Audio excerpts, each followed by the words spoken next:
오늘 말씀은 이 양심에 대한 말씀을 살펴보도록 하겠습니다. 얼마 전에도 제가 말씀드린 기억이 납니다만은 다시 한번 말씀드립니다. 주홍글씨라는 책 읽어보셨나요?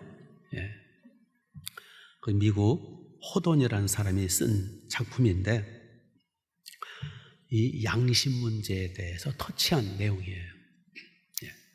미국의 어느 마을에 헤스터 프린이라는 갓 결혼한 신혼부부가 이사를 왔어요. 근데 그 남자는 영국 사람이라 영국으로 떠난 지 소식이 두절이 됐어요. 그래서 이 새색시 혼자 지금 마을에서 살고 있었어요. 근데 그 마을에는 노총각 목사가 있는데 딤즈 테일이라고 하는 노총각 목사님이 그 마을마다 교회 하나씩 있는데 그 교회 마을 담임 목사님이었어요. 근데 서로 이제 외롭다 보니까 어느 날 둘이 눈이 맞아요. 그리고 선을 넘어요. 그리고 잉태를 해요. 헤스터가 잉태를 해요. 그래서 동네가 막 수근수근. 그 당시는 17세기이기 때문에 17세기는 청교도 시대입니다.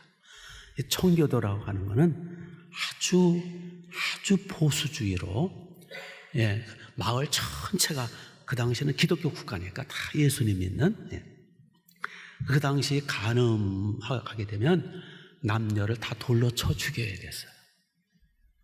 그래서 이제 이 헤스터는 배가 불러오니까 남편이 안 온 지가 벌써 한 2, 3년 됐으니까 그러니까 분명히 이거 간음해서 태어난 아기란 말이에요.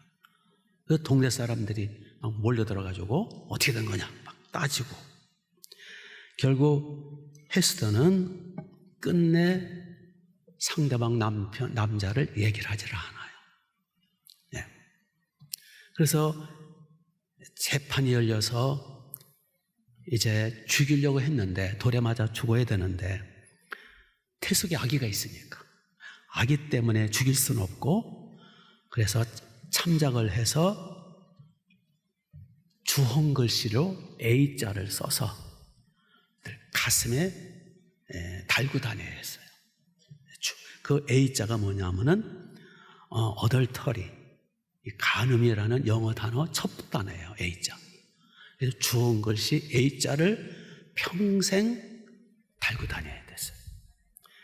그래서 헤스터는 결국 애를 낳고 아이를 키우지만 A 주홍글씨를 가슴에 달고 평생 살아야 되는 그래서 그 동네 사람들로부터 비웃음을 당하고 손가락질을 당하고 외롭고 참 살기 힘든 가운데서도 끝까지 상대 남자를 그 목사님을 얘기를 안 해요. 그런데 목사님 딤즈 테일이라는 이 목사님은 양심의 고통이 있는 거예요. 설교할 때마다 목회할 때마다 기도할 때마다 그 헤스터를 볼 때마다 아이가 자라는 걸 볼 때마다 양심의 고통으로 견딜 수가 없어요. 그래서 결국 병에 들어요. 삐삐짝 말라가고 병이 들고 결국은 중병에 들어요.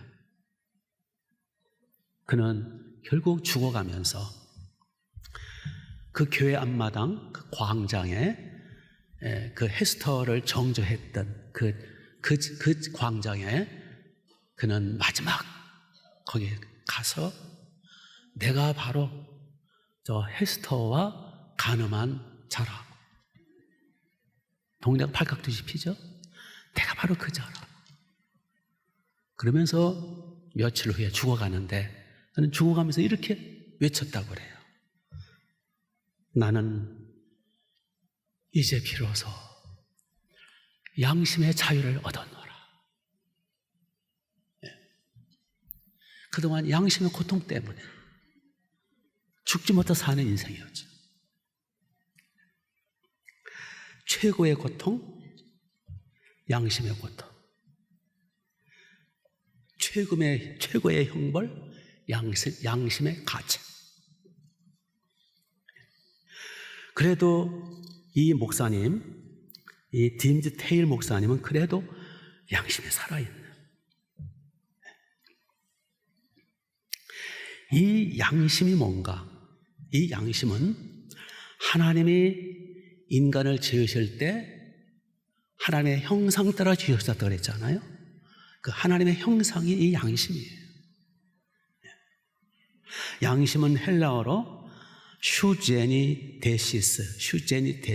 그 뜻은 옳고 그름을 분별하는 마음 상태. 옳고 그름을 분별하는 마음 상태가 양심이라는 거예요. 인간에게는 모두 하나님이 양심을 주셨어요. 동물에게는 양심이 없어요. 인간됨은 양심이에요. 하나님의 형상의 가장 핵심은 양심이에요. 러스킨은 이런 말을 했어요. 인간 본래의 심정과 양심은 신에게 속하여 있는 것이다. 이 점에 있어서 사람은 누구나 자신 속에 신의 모습을 나타내고 있다. 그러니까 신의 모습의 나타남이 뭐라는 거예요? 양심이라는 거예요. 양심. 그러니까 양심이 없는 사람은 신의 모습이 없는 거예요. 하나님의 형상이 없던 거예요.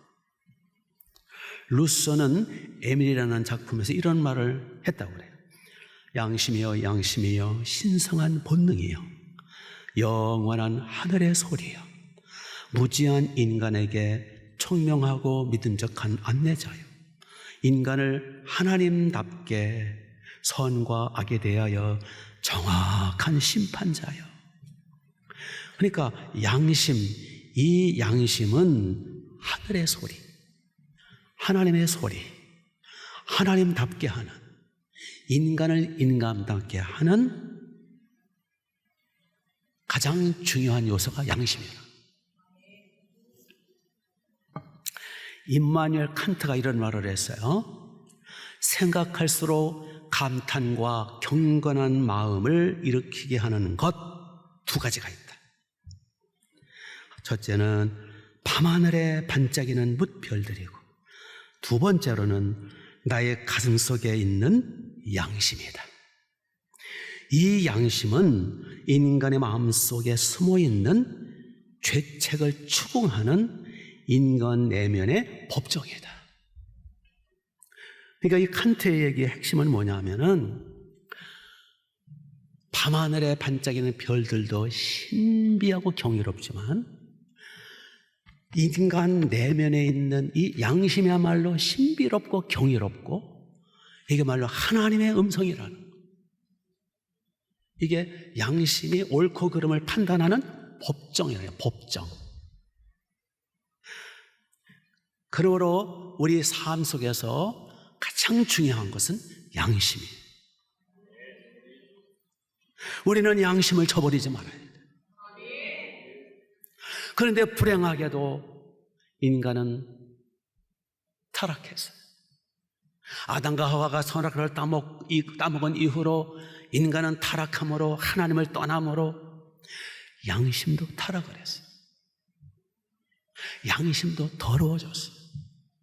하나님의 형상이 깨지면서 양심도 깨진 거예요.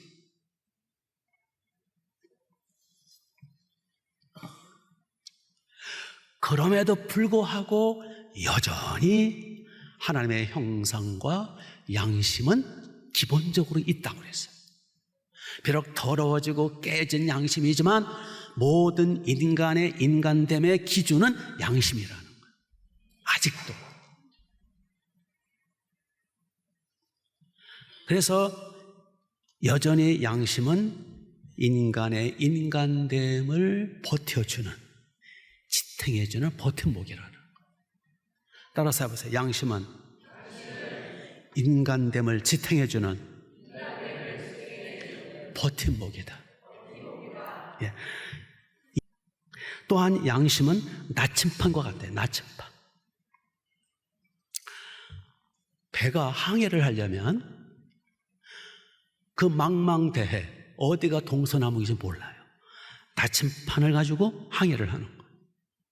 근데 그 나침판이 고장이 났어요. 나침판이. 그럼 어떻게 돼요? 나침판이 고장이라면 어떻게 돼요? 항해를 못하고 그걸 표류라고 해요. 표류. 여기저기 표류하다가 파선을 당하는 거예요. 네. 그래서 여기 이제 18절을 보시면 19절을 보시면 믿음과 착한 양심을 가져라. 어떤 이들은 이 양심을 버렸고 믿음에 관하여는 뭐 하였느냐라? 파선하였느냐라. 무슨 뜻이에요? 이 배가 있고 배가 항해를 할 때 배를 틀을 잡아주고 방향을 잡아주고 인도해 주는 게 아까 뭐라 그랬어요? 나침판. 그 나침판이 고장이 남으로 인해서 배가 파선이 되는 거예요. 표류하다가 파선이 되는 거예요. 믿음의 배가 파선이 되는 거예요. 우리 신앙생활 믿음의 배의 나침판이 뭐라고요? 양심인데 양심이 고장이 남으로 믿음이라고 하는 이 배가 파선이 되는 거예요. 배가 파선됐다라는 거는 그거는 이제 천국 못 간다는 거예요. 이제 그거는 끝난 거죠. 그 중에 누가 있다고요? 20절에 그 중에 후메네오와 알렉산더가 있다. 네, 저들은 파선한 자라. 양심을 저버림으로 저들은 믿음의 배가 파선했다라는 거예요. 그래서 누구한테 내어줬다고요? 20절에 사탄에게 내어줬다. 20절에 나오잖아요. 그 중간 후메네오와 알렉산더가 있어요. 내가 사탄에게 내어줬다. 양심을 저버렸기 때문에 믿음의 배가 파손됐기 때문에 내가 저들을 사탄에게 내줬다. 무서운 말씀.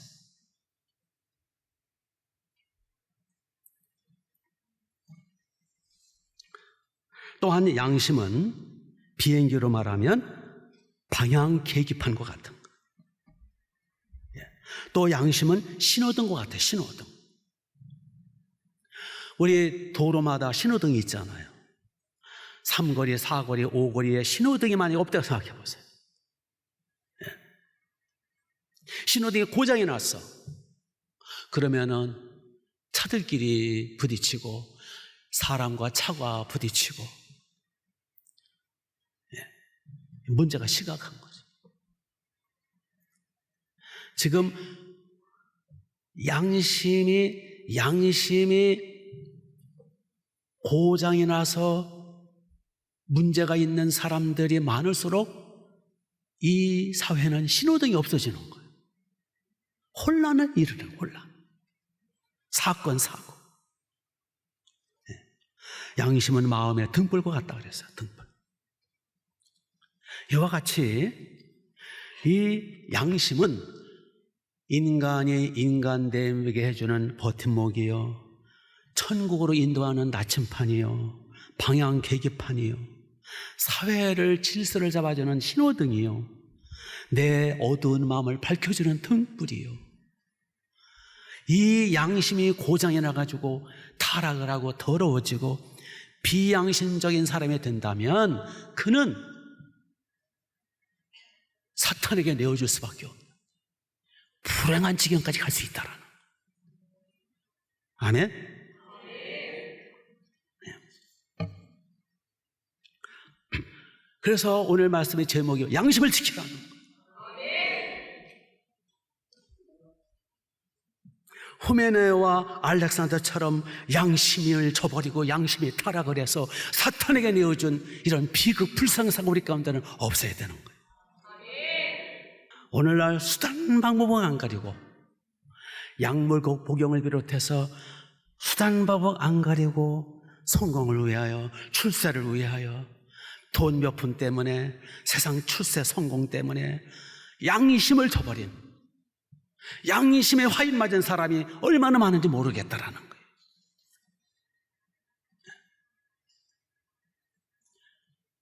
성공도 좋고 출세도 좋고 향락도 좋지만 우리는 먼저 뭘 지켜야 돼요? 선한 양심을 지켜야 돼요. 양심을 저버린 성공은 참 성공이 아니에요. 그건 불법이에요. 그래서 호랑이가 심판자거든요. 거북이, 토끼 일로 와라. 거북이 네가 이겼다. 토끼 너는 약물 복용했으므로 너는 벌칙이야.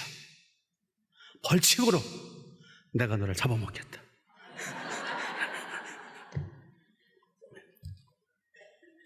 양심 저버린 성공은 하나님의 심판을 받아요. 양심 저버린 출세에 하나님의 진노가 임해요. 양심 저버린 그 모든 것들은 하나님 앞에 무서운 심판을 받을 수밖에 없어요. 믿습니까? 그 로마서 1장에 나오거든요. 사람들이 자기 양심이 증거가 돼요. 하나님 앞에 심판받는다. 아멘. 양심 저버리지 말아요. 우리 언젠간 다 하나님 앞에 심판대 앞에 선다고.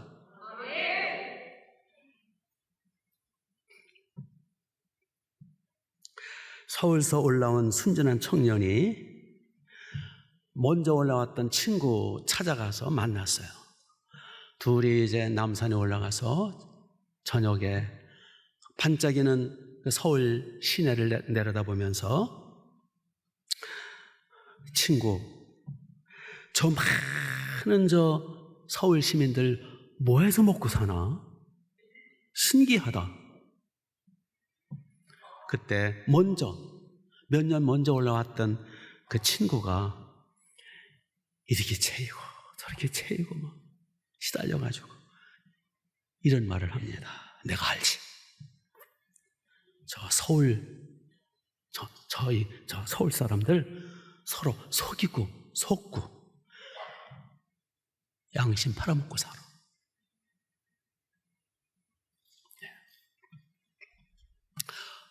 어느 글을 보니까요. 글을 보니까 젊은 사람보다는 어른들이 양심 불량자가 많대요. 나이가 들수록 양심 불량자가 많아져. 시골 사람보다는 도시 사람이 양심 불량자가 많고요. 가난한 사람보다는 부자들이 양심 불량자가 많고. 편견을 말하는 거예요. 소시민들보다는 성공했다는 사람들이, 일반 국민들보다는 정치인들이 양심 불량자가 더 많다라는. 우리가 아담과 하와 후손이기 때문에 본래 더러워진 양심 가지고 태어났어요.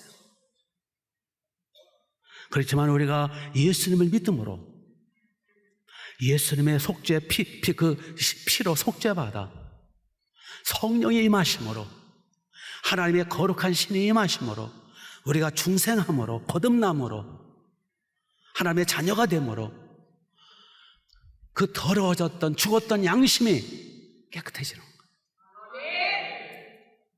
그래서 회개를 많이 할수록 양심은 점점 청결해지는 거예요. 양심이 거룩해지는 거예요.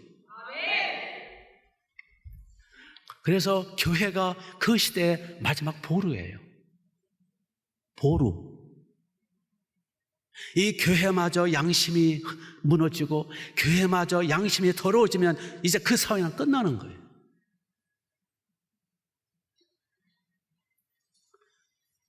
바로 저와 여러분, 우리 예수님 믿고 예수님의 피로 속죄받아 성령을 받아 양심이 깨끗해지고 청결한 양심, 선한 양심을 가진 우리가 마지막 이 사회, 이 가정, 이 직장, 이 사회의 보루가 되어서 우리가 양심을 지켜나갈 때 하나님은 긍휼을 베풀어 주시는 거예요. 아멘. 그런데 본문의 후메네오와 알렉산더를 보면 여기 19절을 보세요. 믿음과 착한 양심을 가져라. 어떤 이들은 이 양심을 버렸고 믿음의 관을 파손하였느냐. 그 가운데 후메네오와 알렉산더가 있으니 내가 사탄에게 내어줬다. 그들은 양심이 더러워졌고 양심이 파괴되어 가지고 파손된, 믿음이 파손된 배와 같아 가지고 그들을 내가 사탄에게 내어줬다. 나 포기했다. 여기 후메네오와 알렉산더는 세상 사람이에요? 교인이에요? 교인이니까 지금 언급하지. 후메네오와 알렉산더는 아마 집사였을 가능성이 있어요. 아니, 장로일 수도 있어요. 권사일 수도 있어요. 목사일 수도 있어요. 교회 안에 일꾼들이에요. 교회 안에 일꾼마저 후메네와 알렉산더 같이 양심이 더러워져 가지고 파손한 믿음이 된다면, 사탄에게 내어준다면 그 교회는 끝나는 거지.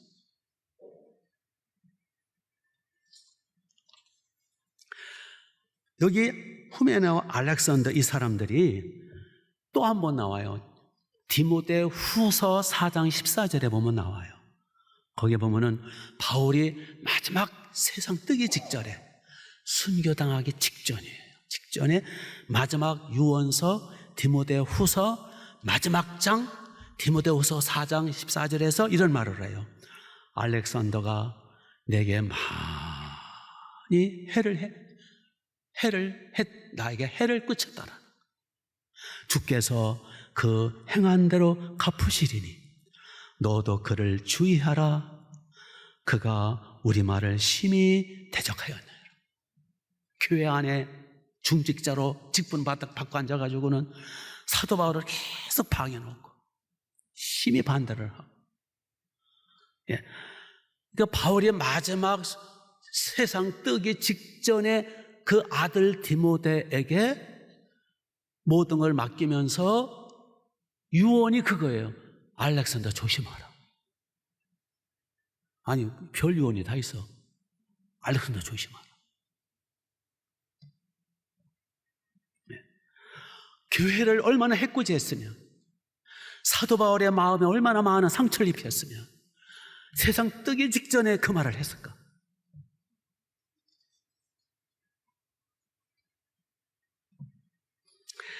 디모데전서 4장 2절에 보면 이런 말씀이 있어요. 자기 양심에 화인 맞아서 외식함으로 거짓말하는 자들이 있도다. 양심에 뭘 맞았다고요? 화인. 불인도. 화인을 맞아가지고 외식하고 거짓말하는 자들. 아주 외식쟁이, 거짓말쟁이는 이게 양심이 화인 맞은 자예요.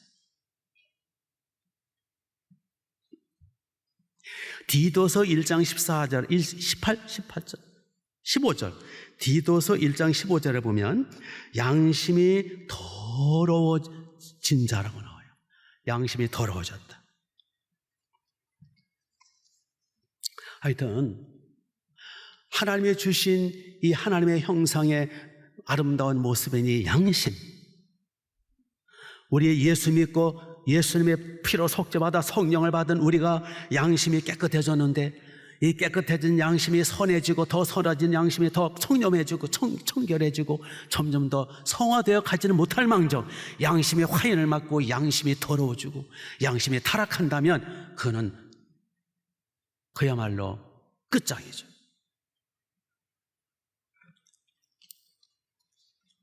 제가 보기에는요, 여기 구리장석 알렉산더가 처음부터 화인 맞은 양심을 가지고, 저는 그렇지 않다고 봐요. 처음에는 초신자 때는 겸손하게 주님의 교회 예수는 잘 믿으면서 충성했다고 봐요. 근데 점점 사업도 하고 점점 나이에 들어감에 따라서 점점 자기도 모르게 양심에 더러워지고 양심이 화인 맞고, 결국은 사도 바울이 유언할 때까지 하면서도 조심하라 그러고 저를 사탄에게 내어줬다고 그러고, 이런 불쌍사가 우리 가운데는 없기를 바랍니다. 처음부터 화인 맞으면 양심이 아니라고 봐요. 우리 잘 알잖아요. 그 주전자 속의 개구리. 어느 심리학자가 큰 솥에 물을 붓고 뜨거운 물을 붓고 개구리를 갖다 집어넣으면 어떻게 될까요? 개구리가 튀어나가겠죠. 그런데 미지근한 물에다가 개구리를 넣으면 좋아가지고 헤엄치겠죠. 자기 세상이니까. 이제 불을 지펴서 그 솥에 점점 30도, 50도, 60도 뜨겁긴 뜨거워도 튀어나가지는 않아요. 좀 참을만 하고 오히려 사우나 한다는 느낌을 가지고 즐길 수도 있어요. 70도, 80도가 되면서 이제는 튀어나올 힘도 없어. 익어 죽는 거. 바로 그것처럼 우리 양심도 처음에는 예수님 피공로로 더 타락한 양심이 예수님의 피공로로 성령받아 양심이 이제 깨끗해지다가 먹고 살기에 바쁘고 사업한다 그러고 지지고 먹고 싸우고 어떻게 뒹굴고 뭐 이렇게 하다 보면 비양심적인 사람이 틈바구니에서 같이 싸우다 보면 나도 모르게 점점 그 양심의 더럽기가 30%, 50%, 70% 결국은 완전히 양심이 타락을 하는 거예요.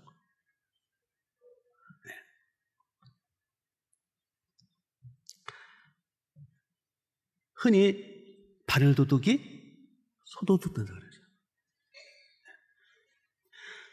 처음에는 첫 은혜 받고 처음 신앙생활 할 때는 거짓말을 한두 번 하면 막 가슴이 벌렁벌렁하고 얼굴이 빨개지고 와서 얼른 회개하고 난리 핍니다. 그러다 점점 가만히 보니까 나보다 거짓말 하는 사람이 더 많아. 그리고 점점 양심이 마비가 돼. 처음에는 작은 뇌물만 받고서도 가슴이 벌렁거리고 하나님 앞에 나와서 다시는 안 그렇게 회개하지만 이제 살다 보고 또 정치도 하고 사업도 하고 이렇게 하면서 스케일이 커져가면서 이제는 뇌물 액수가 많아지고 뇌물 안 주면 오히려 막 이상해지고 점점 마비가 되는 거. 마비가.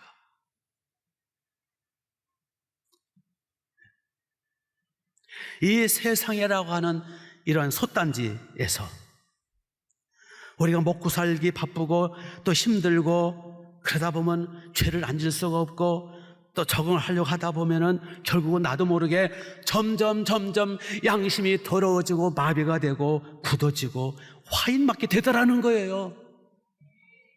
이거를 하나님은 바울을 통해서 경고하시는 거예요. 선한 양심을 버리지 말라. 후메네오처럼 양심이 더럽게 하지 말아라.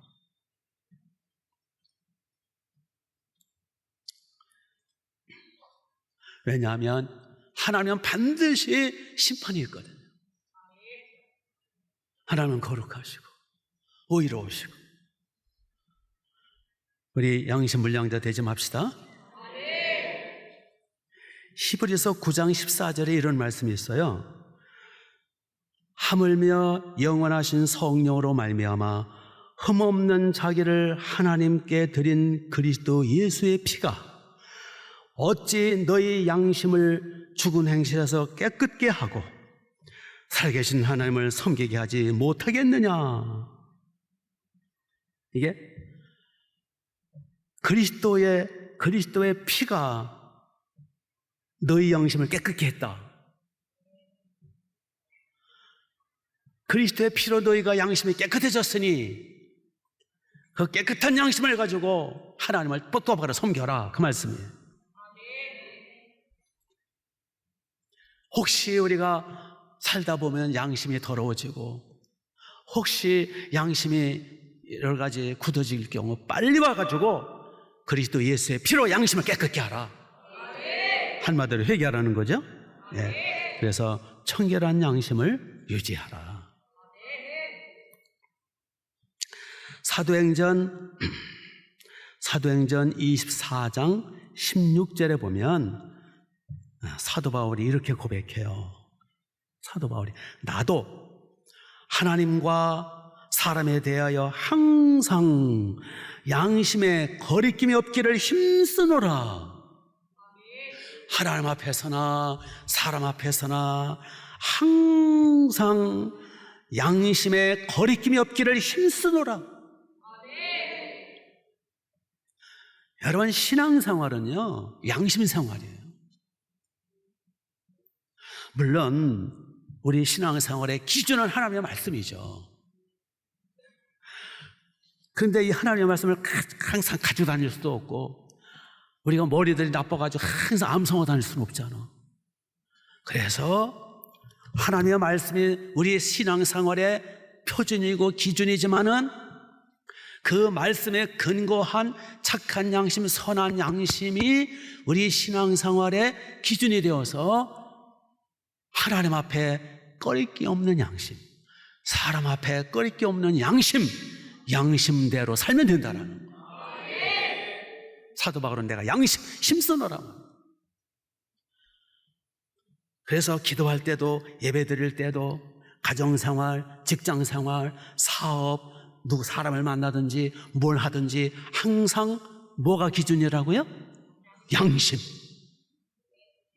이 세상의 최고의 자유는 양심의 자유예요. 그 윤동주 시인이 고백했죠? 예. 하늘을 우러러 한 점 부끄러움이 없기를. 그런 내용이 있죠? 하늘을 우러러 하나님 앞에서 한 점도 부끄러움이 없는 양심의 자유, 꺼리낌이 없는 이런 양심의 자유, 이것이 진정한 복이라는 거예요. 믿습니까? 네. 그래서 하늘과 땅을 창조하시고 날마다 우리를 공급해 주시고 하나님의 은혜, 혜택, 하나님의 사랑의 손길 아닌 게 어디 있어요? 하나님의 은혜 속에 살면서 통후단의 하나님의 아들 주 예수 그리스도, 그분이 사람으로 오셔서 육체를 핏값 제물로 바쳐서 우리를 죄값을 지불하시고 우리를 구해 주신 그 예수 그리스도를 똑바로 한다면, 하나님의 은혜를 똑바로 한다면, 양심이 살아있다면 어떻게 그 예수님께 예수님을 섬기지 않을 수 있겠냐는. 그러니까 하나님을 똑바로 섬기지 않고 예수는 똑바로 믿지 않는 사람들은 다 양심 불량자라. 그렇죠? 누구 때문에 호흡하고 있는데, 누구 때문에 눈 껌뻑이고 있는데, 누구 때문에 끼니마다 먹고 마시고, 누구 덕분에 살고 있는데 100%, 5000%, 10,000% 다 하나님의 은혜 아닙니까? 주님은 목숨까지 다 바쳐주셨지 않습니까? 근데 어떻게 교회를 안 나올 수 있고 어떻게 주님은 살아계신 하나님을 안 섬기냐는 거예요. 다 양심불량자라는 거예요. 아멘? 그래서 우리는 선한 양심을 갖자는 거예요. 그리고 사도 바울처럼 양심으로 하나님을 섬기고 범사에 항상 양심 지키도록 힘쓰고. 마지막으로 일본 민주당 원내대표였던 실선 의원이었던 도이 루이치 전 의원 얘기예요. 이 도이는 조선 총독부 간부 아들로서 한국에서 태어났는데 서울 동대문 초등학교를 다니면서 그 중학교, 고등학교 그 젊은 시절에 그 선생님도 많이 괴롭히고 조선 말하는 사람들 많이 괴롭히고 조선인들을 너무 많이 괴롭혔대요. 그러다가 그가 어느 날 예수님을 영접하게 돼요. 예수님을 영접하고 성령 받으면서 그는 하나님 앞에 얼마나 회개했는지 모른대요. 자기 지난날의 만행들, 죄악들을 철저하게 회개하고, 그리고 자기 죄만 회개한 게 아니라 하나님 앞에 양심이 살아나니까, 양심이 청렴 깨끗해지니까 눈이 열려서 일본 제국주의가 얼마나 조선 반도를 괴롭혔나 그게 눈에 들어오더라는 거예요. 그래가지고 자기의 죄뿐만 아니라 일본 제국주의자들의 죄, 얼마나 많은 사람을 착취하고 괴롭히고 강간하고 총알 받아 내보내고, 이 죄 때문에 그는 날마다 무릎 꿇고 회개하고. 예. 그러던 가운데 2011년 92주년 3.1절 예배 때 그가 직접 한국으로 날라와요. 한국으로 와가지고 그 기자들 앞에서, 왜냐하면 저기니까, 원내대표니까 기자회견을 해요. 내 양심으로 말한다. 일본 제국주의는 우리 조선 한국인들에게 너무 많은 나쁜 짓을 합니다. 사죄해야 한다. 내 양심상으로는 독도는 한국 땅임이 확실하다. 나는 양심을 거역할 수가 없다. 그것 때문에 이제 이 유이치 씨가 이제 일본으로 가잖아요. 일본 공항에서 난리가 났어요. 막 데모가 일어나고, 막 테러를 가하려고 그러고, 신문마다 날리고, 마녀 사냥이 들어오고, 예? 그러나 그는 끝내 그 말을 취소하자. 나는 양심을 지키겠다. 나는 양심대로 말한다. 독도는 한국 땅이다. 일본 제국주의는 사과해야 된다. 그래서 그는 민주당 모든 원내대표고 뭐 다 내려놓고, 국회의원 자리 내려놓고, 예, 그는 홀로 되죠. 그때 그는 이렇게 고백했다고 그래요. 나는 홀가분하다. 나는 오히려 자유하다. 모든 것을 잃었지만 내 양심은 자유다. 이렇게 편안할 수가 없다. 나는 일본을 사랑한다. 그렇기 때문에 폐쇄적인 일본의 민족주의를 거부하는 거다. 나는 예수 그리스도의 가르침에 작은아마 한 가지 실천하고자 내 양심을 지키는 거다. 내 양심은 기쁨과 은혜가 충만하다. 훌륭하지 않아요? 예. 일본 사람들 중에 이렇게 신앙의 양심 지키는 사람이 있더라. 예. 양심 지키기 위해서는 그 무엇과도 타협할 수 없어. 예. 하나님 기뻐하시지 않겠어요? 이 다윗 같은 사람이죠.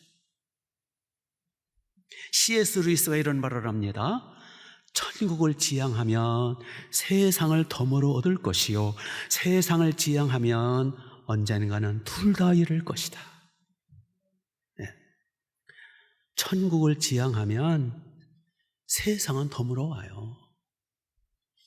세상을 지향하면, 성공을 지향하면 언젠가 둘 다 잃어.